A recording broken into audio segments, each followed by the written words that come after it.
अस्सलाम वालेकुम स्टूडेंट्स, मैं Mohammad Salman Javed Mohammad Ali Hajveri institute of education के प्लेटफॉर्म से लेक्चर सीरीज़ में आज जिस लेक्चर को आपके लिए लेके आया हूँ वो सब्जेक्ट है अल्टरनेटिव डिस्प्यूट रेजोल्यूशन और उसका जो टॉपिक है वो है critically analyse the role of courts ADR process in Pakistan.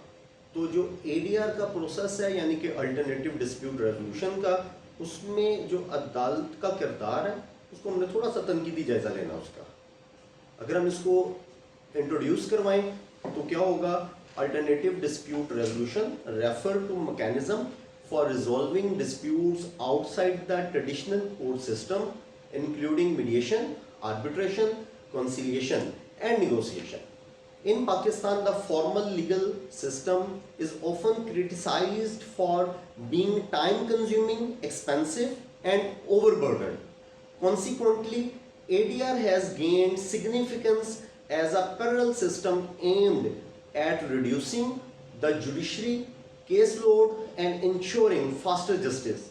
Courts in Pakistan playing a vital yet complex role in promoting, facilitating and sometimes supervising ADR process.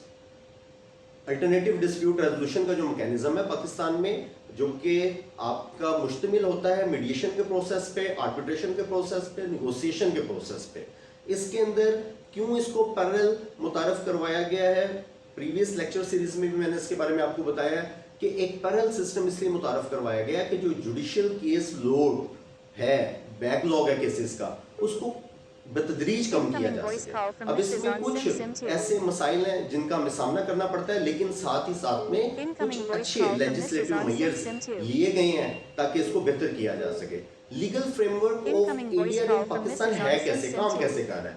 Statutory recognition क्या है इसकी, यानी कि कानून इसको शनाख्त कर रहा है, क्या मान रहा है? जी बिल्कुल मान रहा है। एडीआर इसको रिकॉग्नाइज किया जा रहा है। सेवरल कवानीन जो मुख्तलिफ हमारे स्टैट्यूट्स हैं उनकी रोशनी में, जैसे सीपीसी सिविल प्रोसीजरल कोड का सेक्शन 89A अलाउ करता है कोर्ट्स को कि वो डिस्प्यूट्स को आर्बिट्रेशन, मीडिएशन या कंसिलिएशन के लिए रेफर करे। तो जिस वक्त अदालतें ज़ाब्ता दीवानी के अंदर भी सेक्शन 89A अदालत को इख्तियार दे रहा है कि आप मखसूस मामलात में जहां पे मामले का हल फैक्ट्स फाइंडिंग के तौर पे किया जा सकता है, कोई एक सालिस मुकर्रर किया जा सकता है, तो फिर arbitration act 1940 governs the framework of arbitration. तो जब आर्बिट्रेशन का मामला आता है तो फ्री कैन अपनी मर्जी से भी किसी सालिस को चुन सकते हैं या अदालतें भी जो आपके मामलात हैं उनको आर्बिट्रेशन को भिजवा सकती हैं। Small claims and minor offences courts ordinance 2002 promotes mediation and conciliation at the district level. तो इसको जिले सतह के ऊपर जो स्मॉल ऑफेंसेस हैं उसके लिए भी आर्बिट्रेशन मुकर्रर किया गया है। बिल्कुल ऐसे ही फैमिली कोर्ट एक्ट है 1964 का mandates conciliation efforts before adjudication in family matters. इससे पहले कि हमारी फैमिली अदालतें फैमिली मैटर को एडजुडिकेट करें, उसकी समाअत करें, उसको डिसाइड करें, उससे पहले एक मुकम्मल कोशिश करने के लिए डायरेक्ट किया जाता है इस एक्ट के जरिए कि मामले को रेफर किया जाए कंसिलिएशन के लिए। These laws establishes a foundational link between courts and ADR process. तो ये एक बुनियाद बन रहे हैं। Role of courts in facilitating ADR, किरदार क्या अदालतों का? रेफरल ऑफ केसेस, अदालत रेफर कर रही है केसेस को, जैसे कि मैंने सेक्शन 89A CPC 1908 का हवाला दिया आपको कि सिविल केसेस के अंदर भी या आपके कमर्शियल या फैमिली डिस्प्यूट्स के अंदर भी अदालतें अपना इख्तियार यूटिलाइज करती हैं और मामलों को रेफर करती हैं। एक केस मोहम्मद यूसुफ बनाम खादिम हुसैन का 2017 CMR 146 पेज पर रिपोर्टेड है।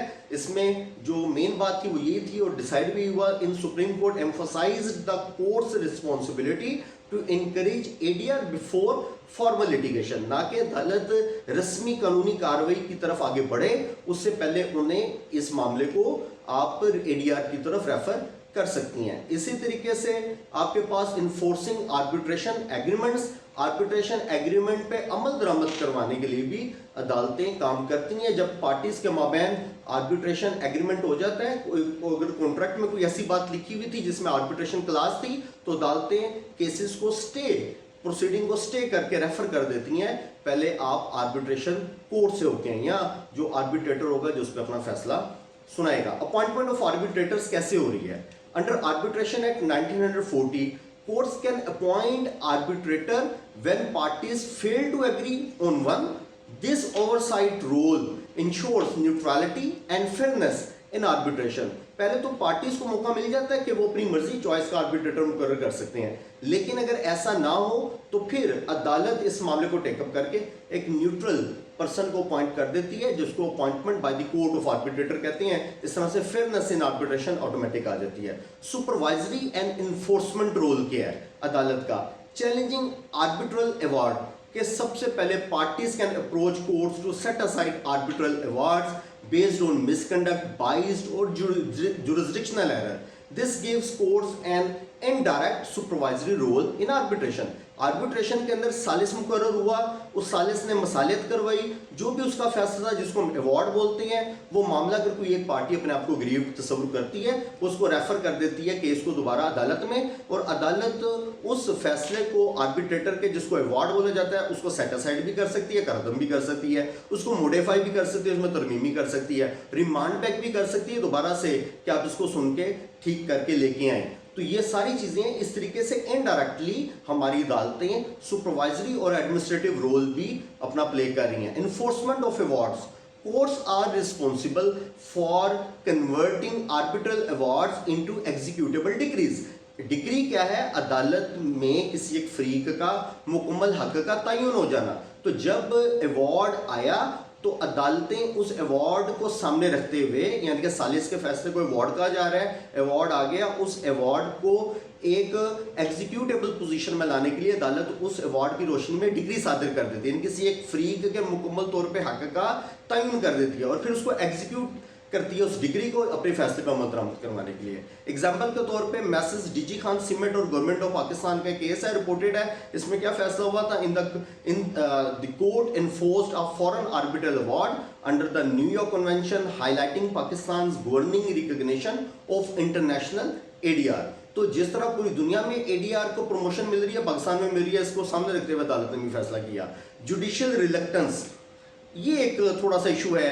अभी तक हमारी अदलिया जो है, किसी हद तक जो ट्रायल कोर्ट्स हैं, वो या तो जजेस हेजिटेट कर रहे हैं केसेस को रेफर करने से एडीआर से, या फिर उनकी लैक ऑफ ट्रेनिंग की वजह से भी हो सकता है, या अनफेमिलियरिटी विद एडीआर मेथड्स, कि अभी वो फेमिलियर नहीं है एडीआर मेथड्स के साथ। लेकिन with the passage of time जब हमारी एपेक्स कोर्ट इसको डे बाय डे डिसाइड कर रही हैं केसेस को, और वो डायरेक्ट कर रही हैं मात्र जुडिशरी को भी और पार्टीज को भी कि मामले को आपको अल्टरनेटिव डिस्प्यूट रेजोल्यूशन की तरफ ले जाना चाहिए, ताकि इस तरीके से जो जुडिशियल बैकलॉग ऑफ केसेस है वो कम हो सके और अदालतें जो ओवरबर्डन्ड हो रही हैं, डे एंड नाइट काम के नीचे आ रही हैं, लोगों को फैसला नहीं मिल पा रहे अपने, तो वो एडीआर के जरिए सॉर्ट आउट हो सकते हैं। इनएडिक्वेट इंफ्रास्ट्रक्चर भी इसका एक इशू है कि अभी पाकिस्तान की कुछ शहरों के अलावा, जिसमें लाहौर, कराची, इस्लामाबाद वगैरह मेजर सिटीज़ के अलावा अभी एडीआर कोर्ट सब जगहों पे मौजूद नहीं है, जिसकी वजह से भी इंस्टीट्यूशनल फ्रेमवर्क जो है वो लैक कर रहा है पाकिस्तान में। लेकिन with the passage of time हम उम्मीद करते हैं कि इसमें बेहतरी आ जाएगी। Abuse of process, abuse of process एक बड़ा इशू है एडीआर मैकेनिज्म में। बाज़ इसको एक डिले टैक्टिक्स के तौर पे पार्टीज यूटिलाइज कर लेती हैं एडीआर प्रोसेस को।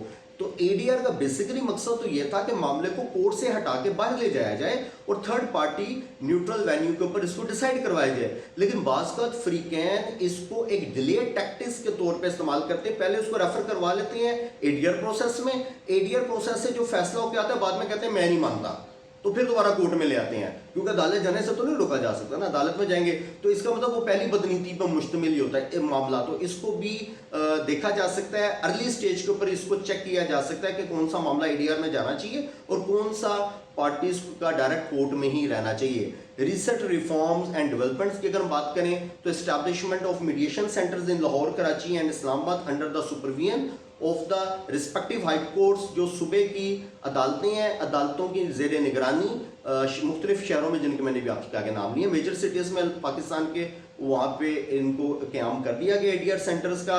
ट्रेनिंग ऑफ जजेस and lawyers on ADR techniques by the federal judicial academy and various bar councils. तो मुख्तलिफ बार काउंसिल्स आपकी पाकिस्तान की और जजेस के जुडिशल अकेडमीज के अंदर, उनमें इनको ट्रेन किया जा रहा है कि किस तरीके से इस पर आगे जाके काम करना है और किस तरह से काम किया जा सकता है। और फिर इंसर्शन ऑफ सेक्शन 89 जो हुई है सीपीसी के अंदर, जो सेक्शन 89A एड हुए अमेंडमेंट के जरिए, वो एक स्टेप है other provinces as a protective legal step के तौर पे इसको लिया गया है कि बाकी जगहों पे भी इसको बेहतरी लाई जा सकती है। These efforts show that courts are gradually embracing ADR as a viable supplement to traditional litigation. और ये जो काविश है ये नजर आ रही है अदालतों की कि अदालतें अब इस एडीआर के निज़ाम को कबूल भी कर रही हैं एक इजाफे के तौर पे और एक रवायती लिटिगेशन से हटने की कोशिश की जा रही है। उम्मीद करता हूँ ये लेक्चर आपको समझ आया होगा। अपनी कीमती आरा से ज़रूर आगाह कीजिए। एमएच इंस्टीट्यूट ऑफ एजुकेशन हर वक्त आपकी मदद को मौजूद है। थैंक यू, जज़ाकल्लाह।